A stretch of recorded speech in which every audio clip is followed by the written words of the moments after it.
को क्यों परेशान करते हो भाई? इन बच्चों को बैठने दीजिए प्लीज। बच्चों को परेशान मत कीजिए जी। साथियों, हमें विदेशी मुद्रा बचाने के जो भी रास्ते हम लोग अपना सकते हैं, हमें बचाना होगा। साथियों, गोल्ड यानी सोने की खरीद एक और पहलू है जिसमें विदेशी मुद्रा बहुत अधिक खर्च होती है।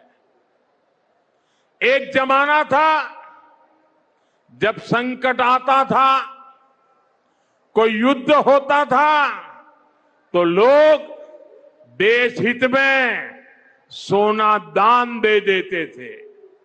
आज दान की जरूरत नहीं है, लेकिन देश हित में हमको ये तय करना पड़ेगा कि साल भर तक घर में कोई भी फंक्शन हो, कोई भी कार्यक्रम हो, हम सोने के गहने नहीं खरीदेंगे, सोना नहीं खरीदेंगे।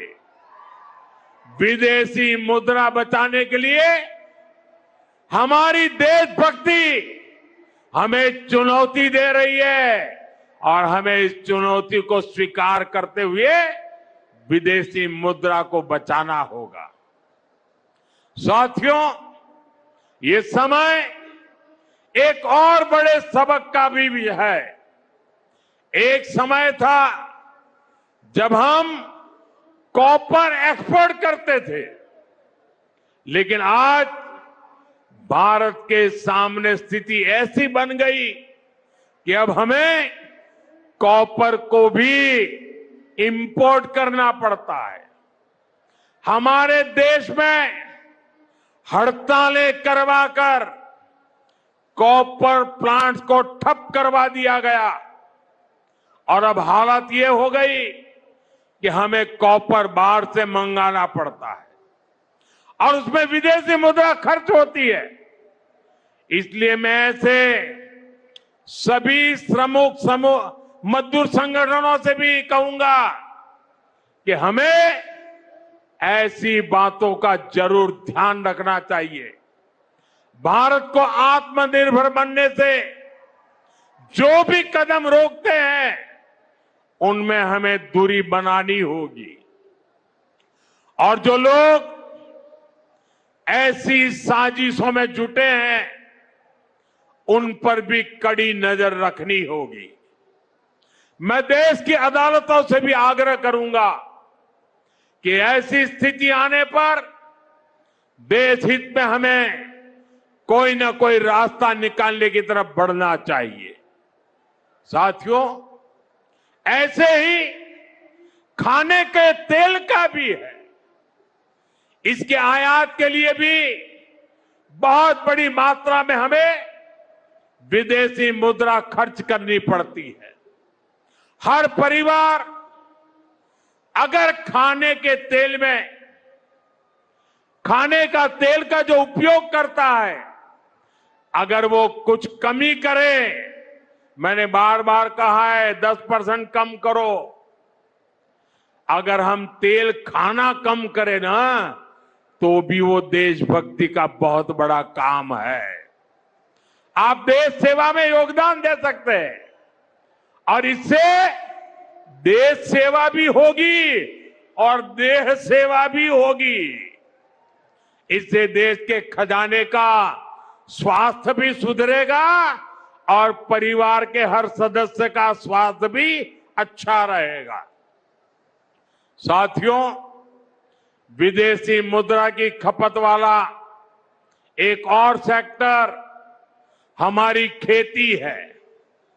हम बहुत बड़ी मात्रा में बाहर से केमिकल फर्टिलाइजर इंपोर्ट करते हैं।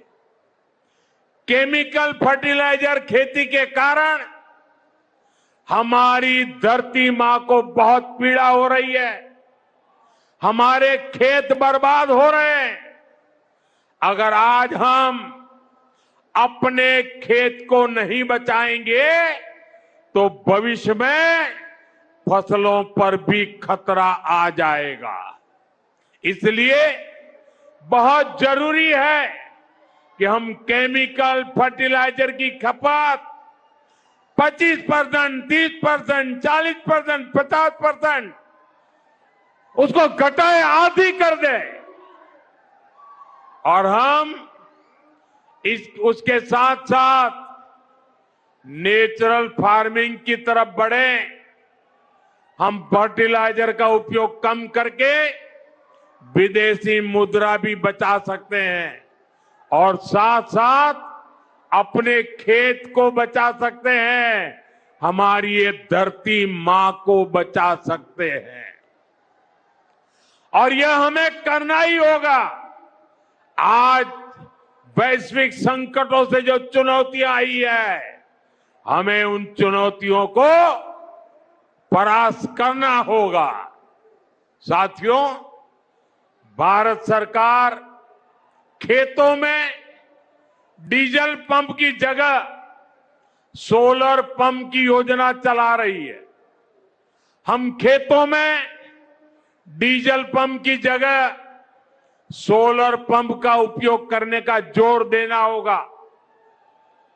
मैं कोविड काल में भी आग्रह करता था कि हम स्थानीय चीजें खरीदें, वोकल फॉर लोकल के मंत्र को लेकर चले। हम मेड इन इंडिया चीजें खरीदकर भी विदेशी मुद्रा बचा सकते हैं और हमारे देश में स्थानीय उत्पादन की कोई कमी नहीं है। चाहे जूते हो, पर्स हो, बैग हो, हमें स्वदेशी पर बल देना चाहिए। और मैं ये नहीं कह रहा कि जो आपके पास विदेशी चीजें खरीदी हुई है, विदेशी ब्रांड की है, उनको जाकर के फेंक दो, ऐसा मैं नहीं कह रहा हूं। लेकिन मेरा आग्रह है कि नए विदेशी प्रोडक्ट हमें नहीं खरीदने चाहिए। और वाकई हमें कई बार अंदाजा तक नहीं होता कि रोजमर्रा की कितनी सारी चीजें विदेशी है जो हम ऐसे ही यूज कर रहे हैं। और साथियों, जब मैं बात स्वदेशी की करता हूं तो लोगों को लगता है कि दिवाली के दिए खरीदो मतलब स्वदेशी हो गया। ये तो भ्रम फैलाने वाली बातें हैं, इससे सफलता नहीं मिलती है। हमें घर के उपयोग में आने वाले सामान की लिस्ट बनानी है। देखना चाहिए कितनी विदेशी चीजें घुस गई है, पता ही नहीं है। कैंची हो, कंघी हो, छोटी छोटी चीजें, टूथपिन, टूथब्रश, कितना सारा सामान विदेश से हमारे घर में घुस गया है।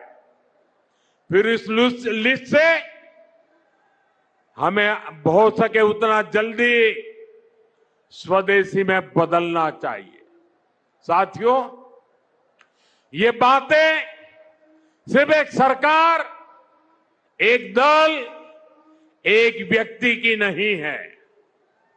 ये बीजेपी का भी मुद्दा नहीं है, ये देश का मुद्दा है। और इसके लिए हर नागरिक, हर राजनीतिक दल, हर सरकार, हर समाज, हर संगठन को संकल्पबद्ध होगा। मैं मीडिया के साथियों से भी देश हित में आगे आने के लिए आग्रह करूंगा। आइए देशभक्ति का भाव जगाएं और देश को जो वैश्विक संकट चल रहे हैं, देश उस संकटों का लाभ ले, परिस्थिति पे सवार हो जाए।